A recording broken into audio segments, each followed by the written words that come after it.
Jake Morrison sat alone in the corner of the massive cafeteria, his shoulders hunched over a small datapad.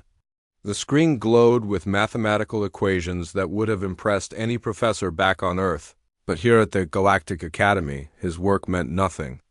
Around him, hundreds of alien students chatted and laughed in their native languages, creating a symphony of sounds that reminded Jake just how different he was. The cafeteria was enormous, built to accommodate species of all sizes. Towering Zentarians, with their blue-scaled skin and 4 arms, gestured wildly as they discussed quantum physics. Small, crystalline Vex creatures sparkled like living diamonds as they shared data through touch. Aquarians with their flowing, translucent bodies glided between tables, their movements graceful and peaceful.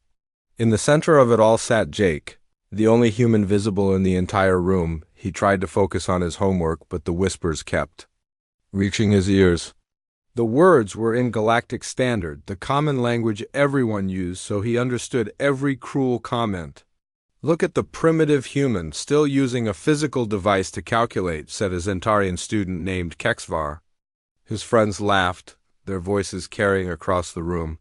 "My younger sibling could solve those problems mentally?" Jake's face burned with embarrassment, but he kept his eyes on his screen. He had learned not to respond to such comments during his first week at the academy. Fighting back only made things worse. A group of Vex students at a nearby table began clicking their crystalline fingers together, creating a sound pattern that Jake had learned meant stupid in their native language. They did this whenever he walked by, thinking he did not understand. But Jake had studied their language extensively before coming here. He understood far more than they realized. The worst part was that Jake had worked harder than anyone to get into the Galactic Academy.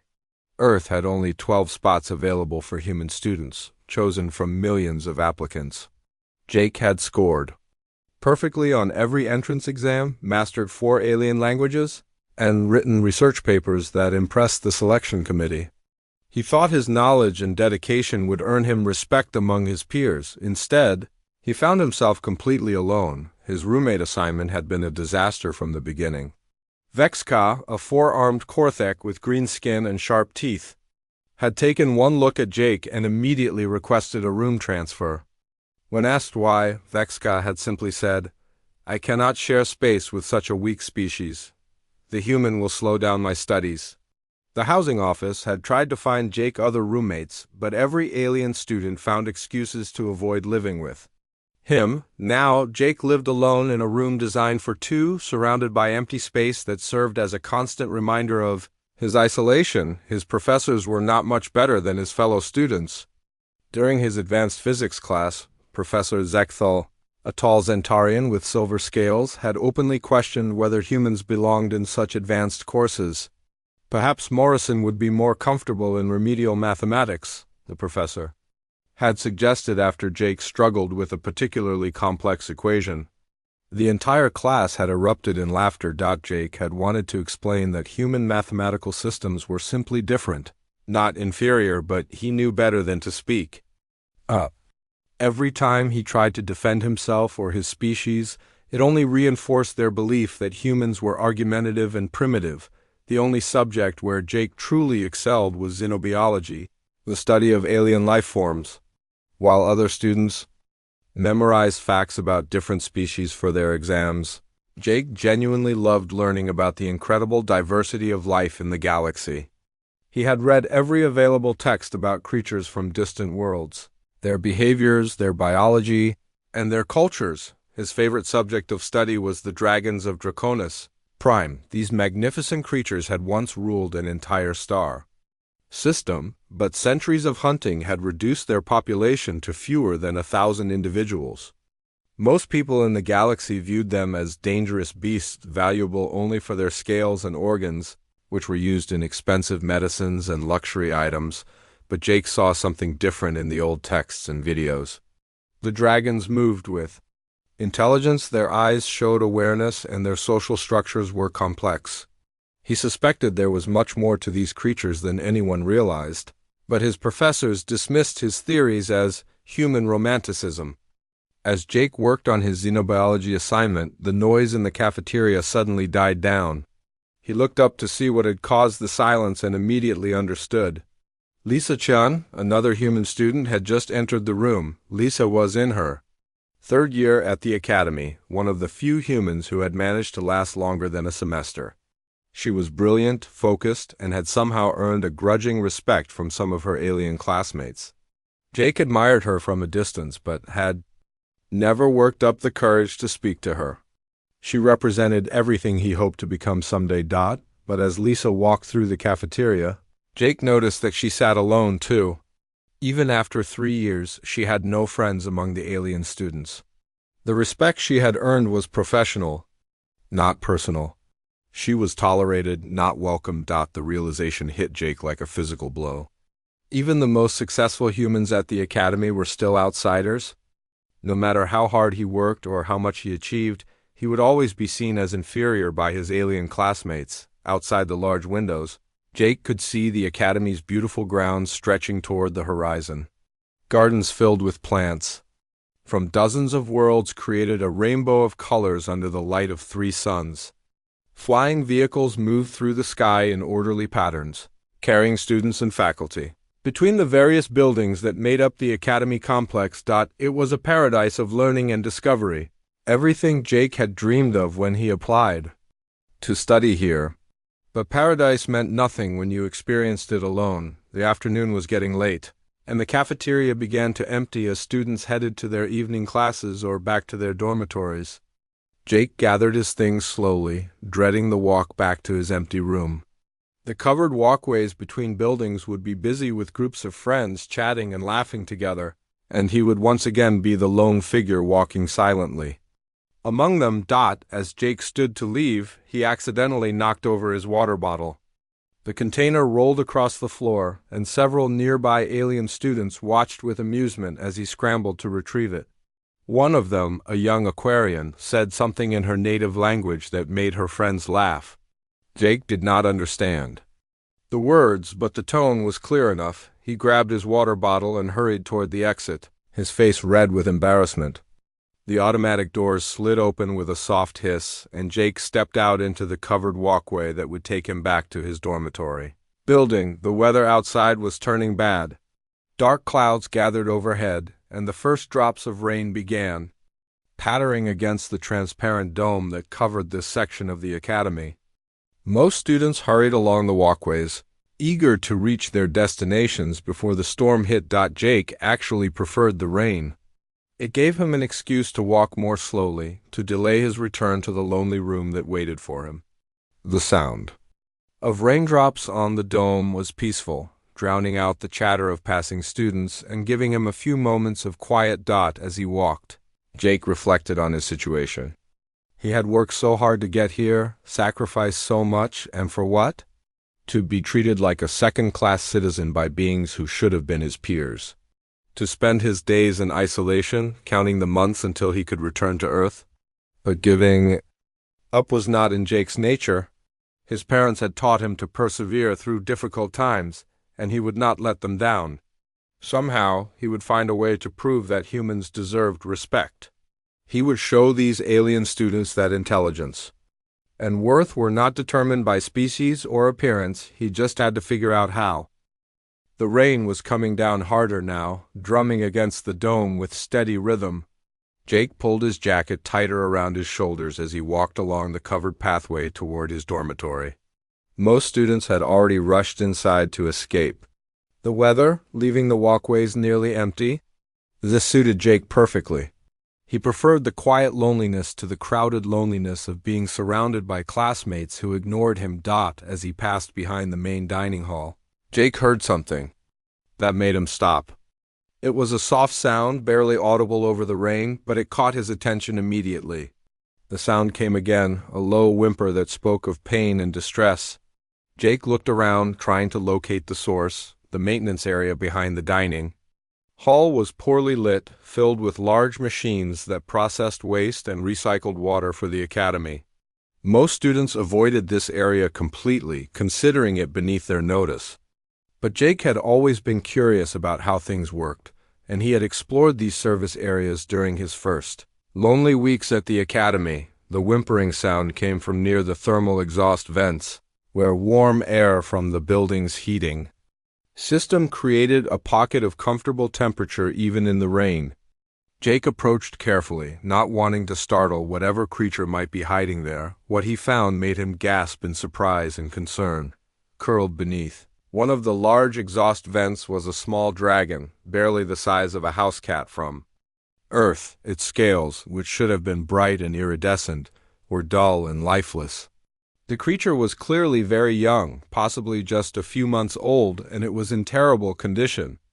Its ribs showed clearly through its hide, indicating severe malnutrition, and a deep gash across its left wing had obviously prevented it from flying. Jake recognized the species immediately from his xenobiology studies.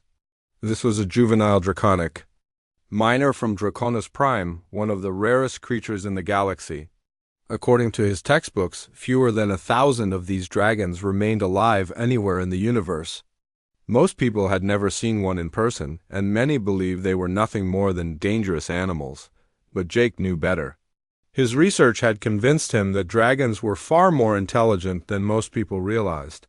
They had complex social structures, sophisticated communication methods, and displayed problem-solving abilities that rivaled many officially recognized sentient species.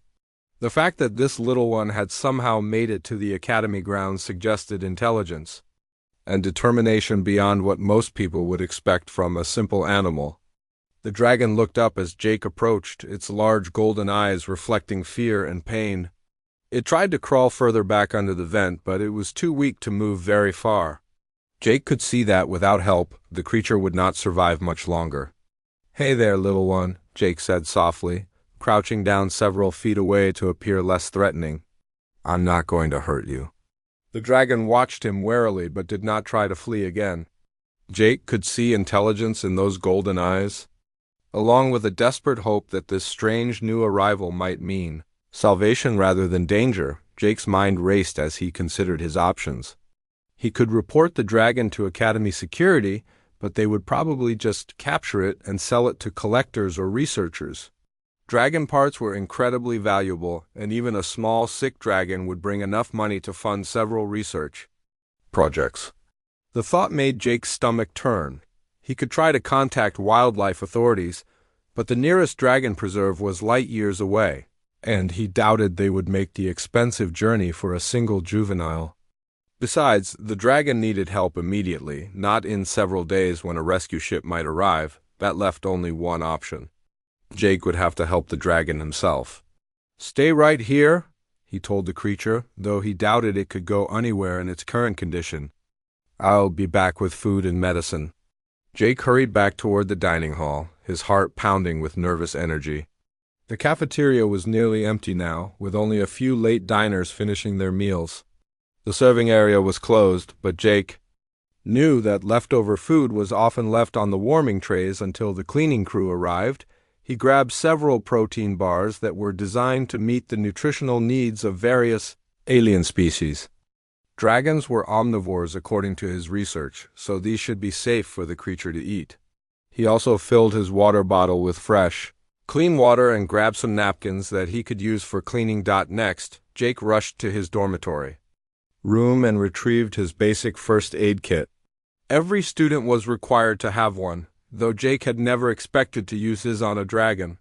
The kit contained bandages, antiseptic wipes, pain medication that was safe for most carbon-based life forms, and other basic supplies. The trip back to the maintenance area felt like it took forever. Even though Jake was practically running, he was terrified that the dragon might have died while he was gone, or that someone else might have discovered it and called security. But when he arrived, the little dragon was still there, curled in the same position under the exhaust vent. It looked up hopefully as Jake approached, and he could swear he saw relief in its expression. "Okay, let's see what we can do for you," Jake said. Settling down cross-legged a few feet away from the dragon, he unwrapped one of the protein bars and broke off a small piece, holding it out toward the creature. The dragon's nostrils flared as it caught the scent of food, and after a moment of hesitation, it crawled forward to sniff the offered morsel. The first bite was tentative, but once the dragon realized the food was good, It began eating with desperate hunger. Jake fed it slowly, making sure not to overwhelm its weakened digestive system. Between bites, he offered small sips of water, which the dragon accepted gratefully. As the creature ate, Jake was able to get a better look at its injuries. The wing wound was the most serious problem, a jagged tear that had probably been caused by sharp metal or broken glass. The wound was not infected, which was fortunate, but it needed to be cleaned and bandaged to heal properly. This might hurt a little, Jake warned, though he doubted the dragon understood his words. But as he reached toward the injured wing with an antiseptic wipe, the dragon remained perfectly still, as if it understood that Jake was trying to help. Cleaning the wound was delicate work. Jake had to be gentle to avoid causing more damage, but thorough enough to remove all the dirt and debris that had accumulated in the cut. The dragon whimpered softly but never tried to pull away or bite him, showing a level of trust that touched Jake's heart. Once the wound was clean, Jake carefully applied antibiotic ointment and wrapped the wing with sterile bandages. The dragon watched his every movement with those intelligent golden eyes, and Jake found himself talking to it as he worked. "You're very brave," he said, securing the last bandage. "Much braver than I am, actually. I can't even stand up to a few bullies at school, but you've survived out here all alone." When Jake finished treating the wound, the dragon made a soft chirping sound that seemed almost like gratitude.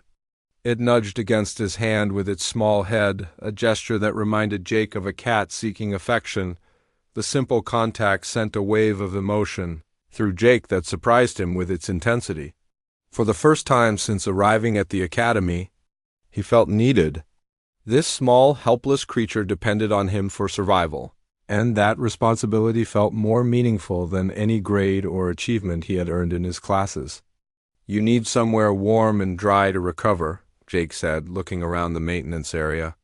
The space under the exhaust vent was warm, but it was also exposed to wind and rain. Jake used his jacket and some pieces of scrap metal to construct a small shelter that would protect the dragon from the weather while still allowing it to benefit from the warm air from the vents.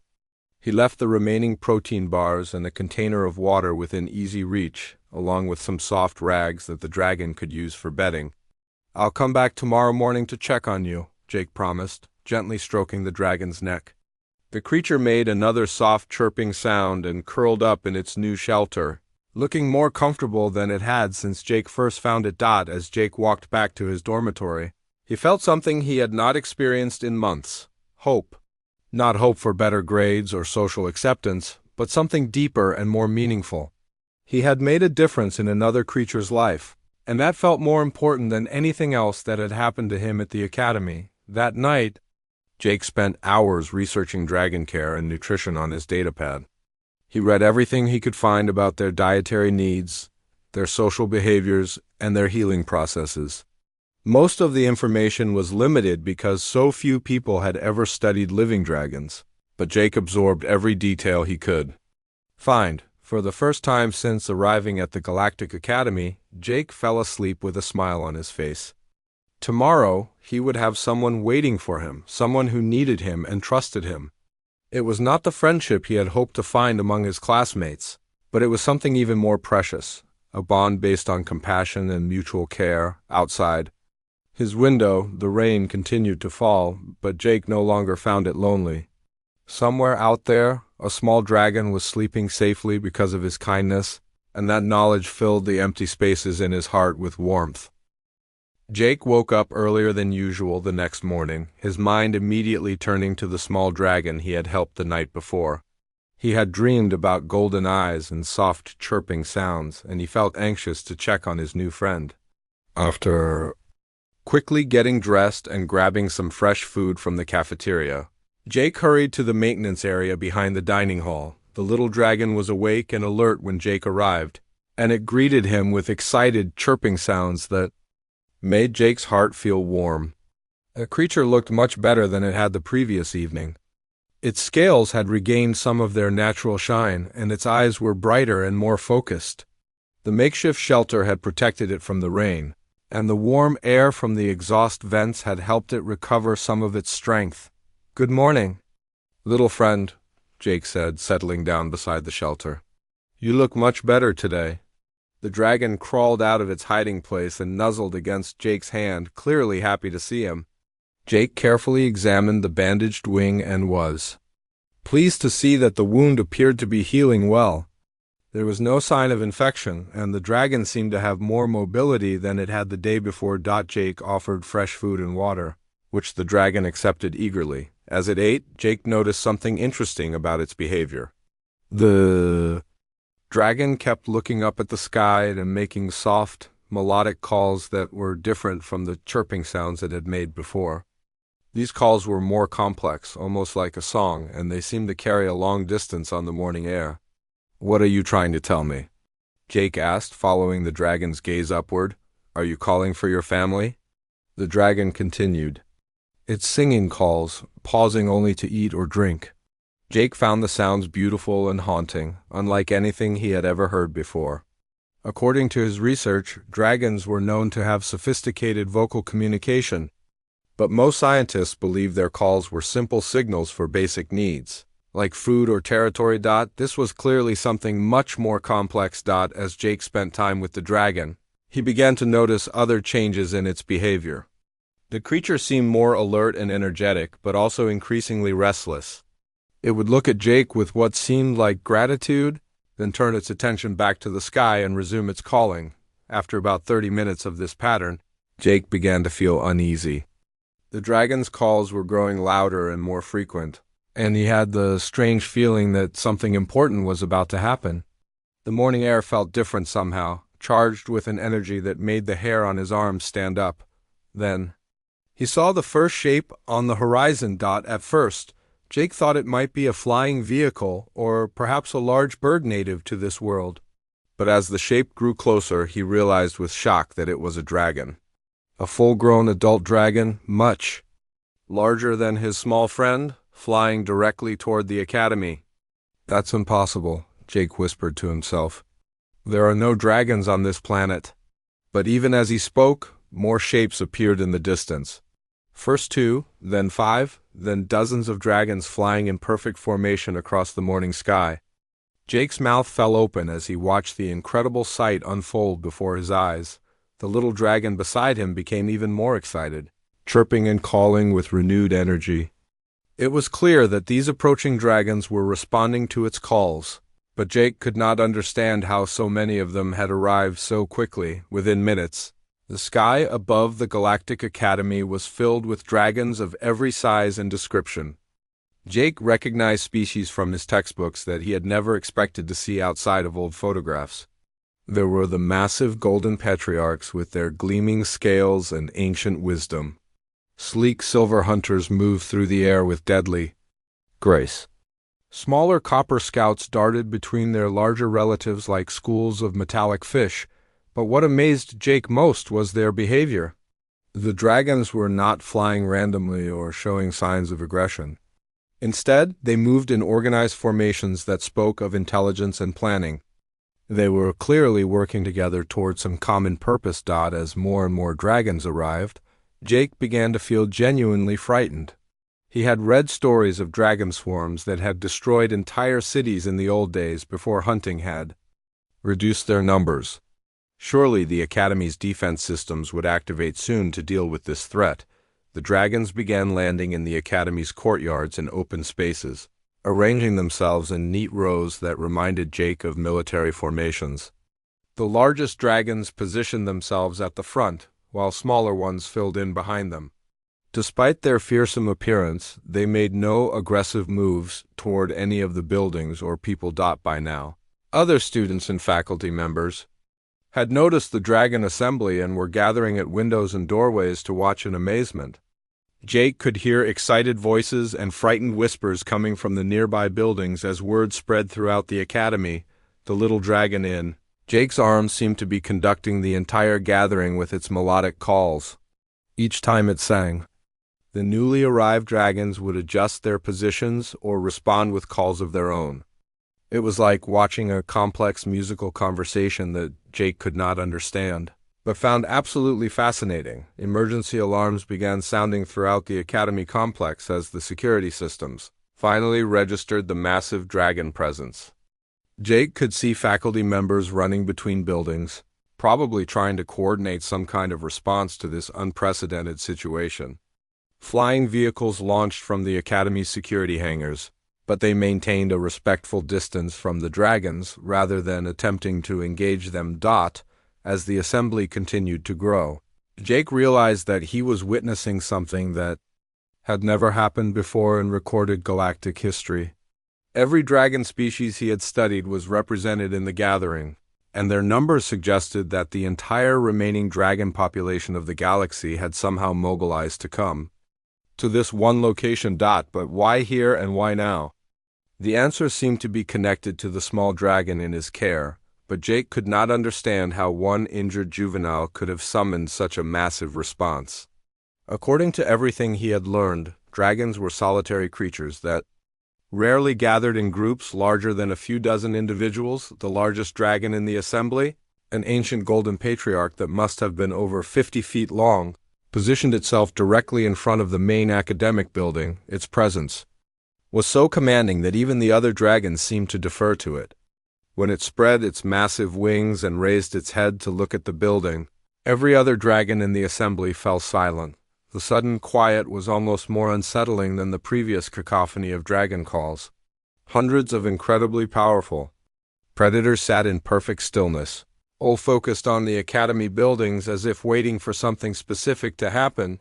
Jake realized that he needed to get the little dragon to safety before someone discovered his connection to this crisis.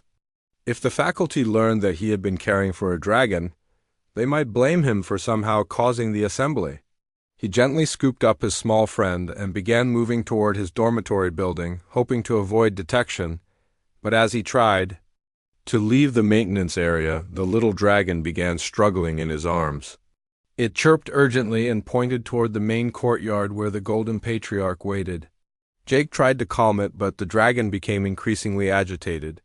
"What's wrong?" Jake asked. "Do you want to go to them?" The dragon's response was unmistakable. It wanted to join the assembly, and it wanted Jake to come with it. The realization hit Jake like a physical blow. Somehow, the dragons were not just waiting for their missing family member. They were waiting for him. The thought was terrifying and impossible, but Jake could not deny what he was seeing. Every dragon eye in the courtyard seemed to be looking in his direction, as if they could sense his presence even though he was hidden behind buildings. Jake's hands shook as he considered his options. He could try to sneak back to his room and pretend none of this had anything to do with him.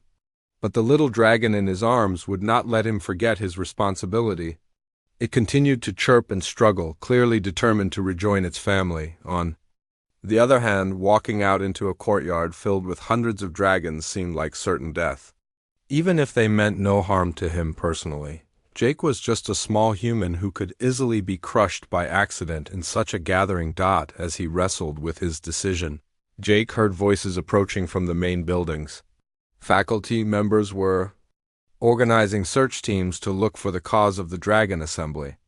It would only be a matter of time before someone discovered the maintenance area and found evidence of his care for the injured dragon. The little dragon looked up at him with those intelligent golden eyes and made a soft, pleading sound.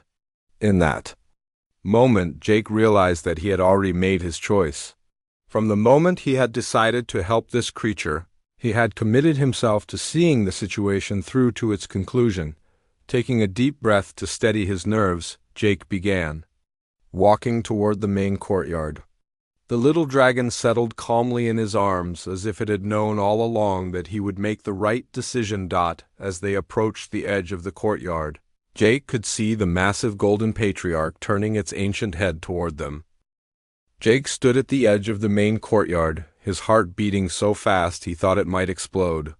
The little dragon in his arms had grown quiet, as if it understood the importance of this moment. Before them stretched an impossible sight that would be talked about for generations across the galaxy. Hundreds of dragons filled every available space in the academy grounds. The massive creatures had arranged themselves with military precision, creating clear pathways between their formations. The largest dragons, some over 60 feet long, formed the front ranks. Behind them, medium-sized dragons created orderly rows that extended back toward the academy buildings. Smaller dragons, though still much larger than Jake's little friend, filled the spaces between their elders, the Golden Patriarch. At the center of the formation was the most magnificent creature Jake had ever seen. Its scales caught the morning sunlight and threw it back in brilliant flashes of gold and amber. Ancient scars marked its hide, telling stories of battles fought long before any current galactic civilization had learned to travel between stars. When it looked at Jake, its eyes held the wisdom of centuries around the edges of the courtyard.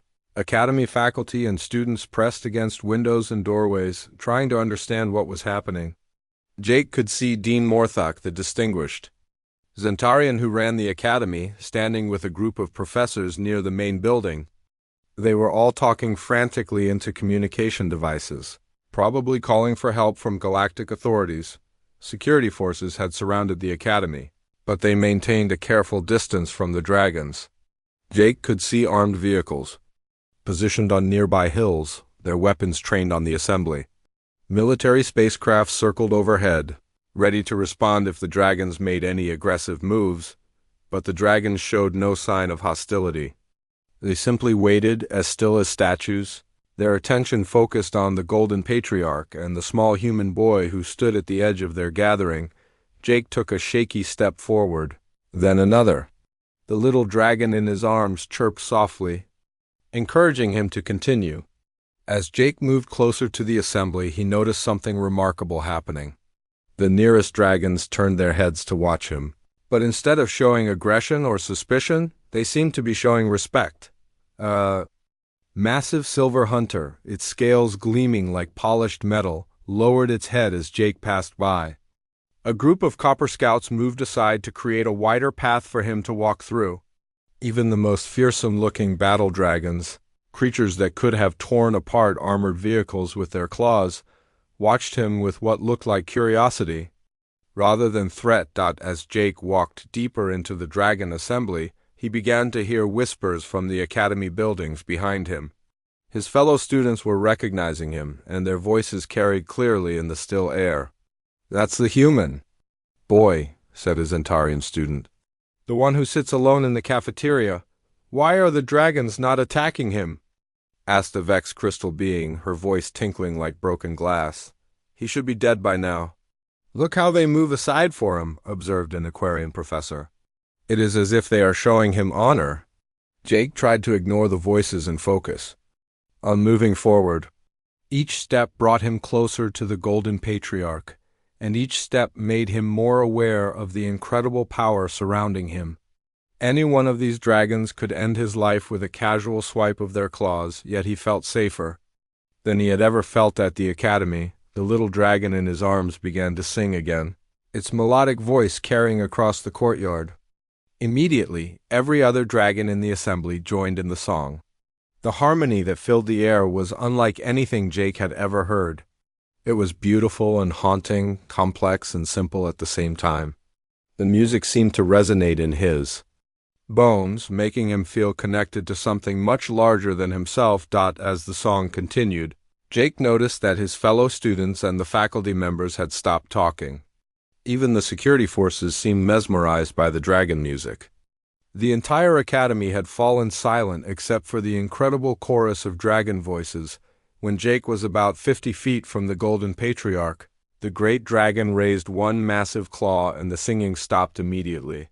The sudden silence was so complete that Jake could hear his own breathing and the soft sound of his footsteps on the courtyard pavement. The Golden Patriarch studied Jake for a long moment, its ancient eyes taking in every detail of the young human's appearance. Jake felt as if the dragon was looking not just at his body, but into his soul. The experience was terrifying and wonderful at the same time. Behind Jake, he could hear more voices from the academy buildings. Dean Morthok was shouting orders to security personnel, demanding that they rescue the human student from the dangerous creatures. Other faculty members were arguing about whether to evacuate the entire academy or try to negotiate with the dragons, but Jake barely heard any of it. His entire attention was focused on the magnificent creature before him, the Golden Patriarch. was so close now that Jake could see the individual scales on its massive head, each one perfectly formed and gleaming with inner light. The dragon's breath created small clouds in the cool morning air, and Jake could smell something like cinnamon. And Starlight, the little dragon in Jake's arms, struggled to get down, chirping urgently at its enormous relative. Jake gently lowered the small creature to the ground, and it immediately scurried toward the Golden Patriarch on legs that were much stronger than they had been the day before. The great dragon lowered its massive head and gently nuzzled the small one, making soft rumbling sounds that spoke of relief and affection. Jake realized he was witnessing a family reunion, and the thought made his eyes water with unexpected emotion. After a moment, the Golden Patriarch raised its head and looked at Jake again. This time there was something different in its expression. The ancient eyes seemed to be evaluating him, measuring his character in ways that Jake could not understand. Around the courtyard, the other dragons had begun to move, not threateningly, but with purpose. They rearranged themselves into new formations, creating a perfect circle around Jake and the Golden Patriarch. The movement was so coordinated that it seemed choreographed, as if they had practiced this exact arrangement many times before. Jake found himself standing in the center of a living amphitheater, made up of the most powerful creatures in the galaxy.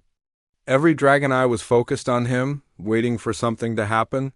The weight of their attention was almost overwhelming, but Jake forced himself to stand straight and meet the Golden Patriarch's gaze. The great dragon opened its mouth slightly, and Jake tensed, expecting to hear a roar that would shake the Academy buildings. Instead, what came out was a sound unlike anything Jake had ever heard from any dragon in any recording or video he had studied. The Golden Patriarch spoke, and its voice was unmistakably intelligent. "Human child," the dragon said in perfect galactic standard, its voice deep and resonant like distant thunder. "We have been waiting for you." The words hit Jake like a physical blow. Dragons could talk. They were not just intelligent animals as he had suspected, but fully sentient beings capable of complex communication. Everything the galaxy believed about them was wrong. Behind him, Jake could hear gasps and cries of amazement from the Academy buildings. Faculty members were shouting in dozens of different languages, trying to process what they had just witnessed. Students were recording everything with their communication devices, knowing they were witnessing history in the making, but Jake's attention remained fixed on the Golden Patriarch. The dragon had said they were waiting for him specifically, not just for any human, but for Jake Morrison. The implications of that statement were staggering. "Waiting for me?" Jake managed to ask, his voice barely above a whisper. "But how did you know I was here? How did you even know I existed?" The Golden Patriarch's expression seemed almost amused, as if Jake had asked a question that revealed how little he understood about the situation. "We know many things, young Jake Morrison," the dragon replied, somehow knowing his name. "We know of your kindness to our youngling. We know of your studies, of our people. We know of the loneliness you carry in your heart." The last statement hit Jake harder than any of the others. The idea that these magnificent creatures had been watching him, understanding his pain and isolation, made him feel exposed and vulnerable in a way that had nothing to do with being surrounded by dragons. "Your people?" Jake repeated, focusing on the dragon's choice of words. "Then you really are intelligent, sentient, you have a civilization." "We have had civilization since before your species learned to make fire," the Golden Patriarch said calmly. "We have watched the rise and fall of 100 galactic empires. We have seen species evolve from primitive hunters to masters of space travel, and we have been waiting for the right moment to reveal ourselves to the galaxy." Jake's mind raced as he tried to process this information. If dragons had been hiding their intelligence for centuries, there had to be a reason. They were powerful enough to defend themselves from hunters, intelligent enough to build their own technology. Why had they chosen to remain hidden? "Why now?" Jake asked. "Why reveal yourselves today?" The Golden Patriarch looked down at the small dragon that had started everything, then back at Jake. Jake stood in the center of the dragon circle, his mind struggling to process everything the Golden Patriarch had just revealed.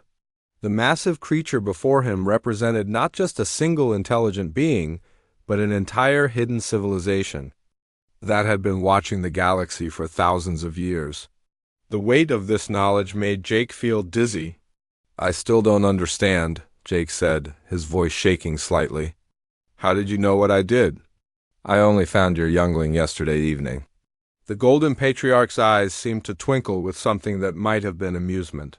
"Dragons have always been connected to each other across great distances, young one. When our child was injured and alone, we felt its pain. When you showed it kindness, we felt that too. Your compassion called to us louder than any emergency signal." The small dragon that had started everything chirped softly and moved to stand beside Jake's feet. It looked up at him with those bright golden eyes, and Jake gently reached down to stroke its neck. The simple gesture sent a wave of approval through the assembled dragons, their rumbling voices creating a sound like distant thunder. "But there's more to this than just one act of kindness," the Golden Patriarch continued. "We have been studying your species for decades, waiting to see if humans possess the qualities we value most. Many species in the galaxy are intelligent, but intelligence alone is not enough. We look for wisdom, for the ability to see beyond one's own needs and care for others."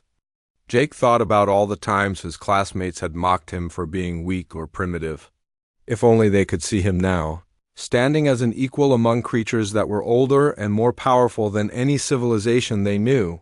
"Most species fail our tests," the great dragon explained. "They see our younglings as valuable prizes to be captured and sold. They view us as dangerous beasts to be destroyed or useful resources to be harvested. Even those who recognize our intelligence often approach us with thoughts of conquest or exploitation." Around the courtyard, Jake could see that news of the speaking dragons had spread beyond the academy. Flying vehicles from news organizations circled overhead, their cameras recording everything.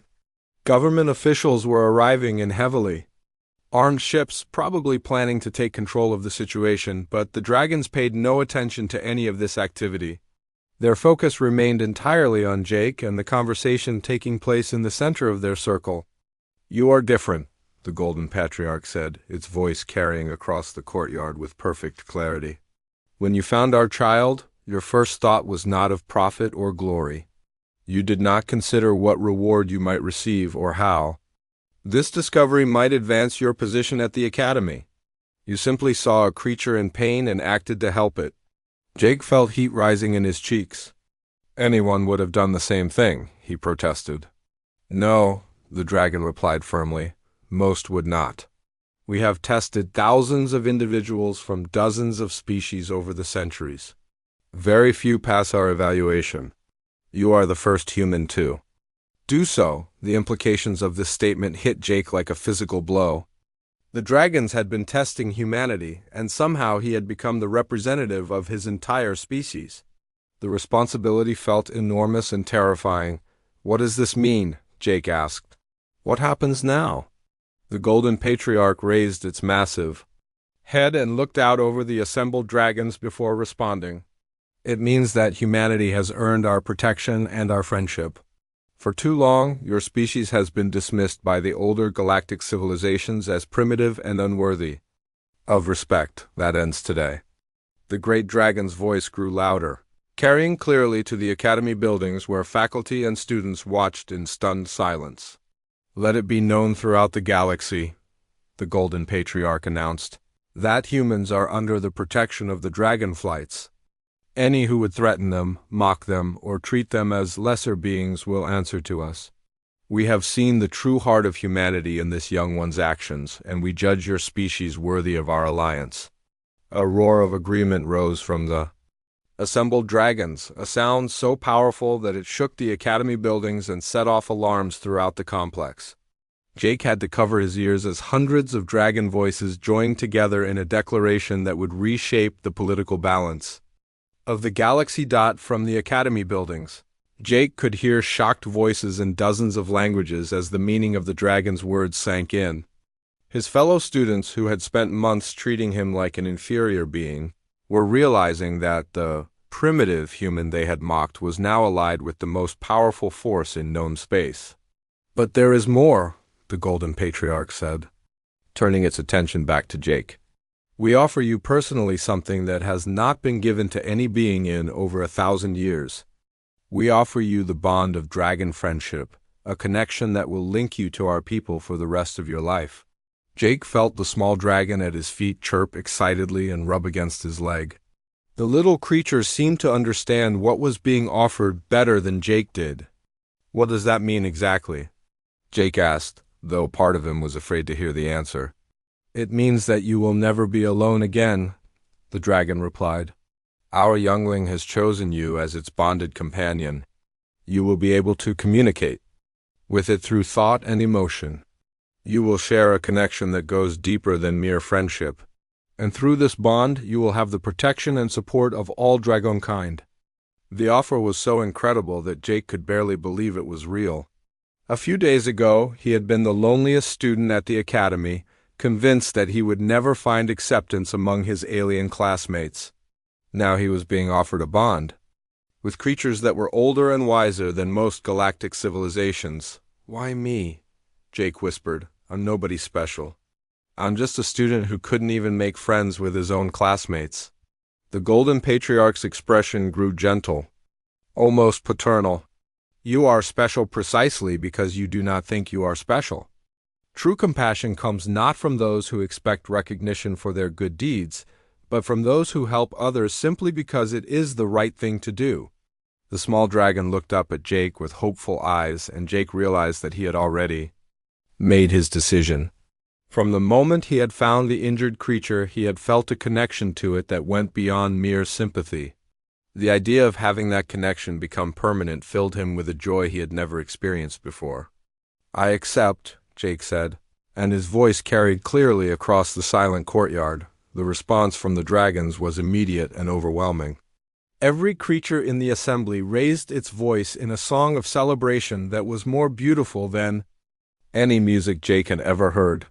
The harmony seemed to lift him off the ground, filling him with a sense of belonging that he had never known was possible. As the song reached its crescendo, Jake felt something change inside his mind. It was subtle at first, like a new door opening in his consciousness. Then he became aware of new thoughts and emotions that were not his own. The small dragon at his feet was sharing its feelings with him directly, and Jake could sense its joy, its affection, and its fierce loyalty. The sensation was startling but not frightening. It felt natural, as if this connection had always been meant to exist. Through the bond, Jake could feel the dragon's gratitude for his care, its excitement about their new partnership, and its absolute trust in him. When the celebration song ended, the Golden Patriarch spoke once more. "The bond is complete. From this day forward, humans and dragons are allies. The galaxy will learn to respect your species, for they will know that to harm a human is to invite our wrath." Around the academy grounds, Jake could see that the faculty and students were beginning to emerge from the buildings. They approached cautiously, their expressions showing a mixture of fear, amazement, and newfound respect. Dean Morthic led a group of professors toward the dragon assembly, his blue Zentarian features showing the same shock that everyone else felt, but Jake barely noticed their approach. His attention was focused on the small dragon that was now his bonded companion. Through their new connection, he could sense the creature's thoughts more clearly than ever before. It had a name, he realized, Spark, and it was telling him about its life, its family, and its dreams for their future together. As the dragons began to prepare for departure, spreading their wings and taking to the sky in groups, the Golden Patriarch gave Jake one final piece of advice. "Remember, young one, that with great privilege comes great responsibility. You are now a bridge between our species and yours. Help your people understand that strength and compassion can exist together. Show them that being different does not mean being inferior." The great dragon spread its massive wings and launched itself into the air with surprising grace. One by one, the other dragons followed, creating a spectacular sight as hundreds of magnificent creatures took flight together, but Spark remained with Jake, and through their bond Jake could feel that he was no longer alone. He had found something, more valuable than acceptance from his classmates or approval from his professors. He had found a true friend and a purpose that would guide him for the rest of his life. As the last dragon disappeared into the sky, Jake looked around at his fellow students and faculty members. They were all staring at him with expressions he had never seen before.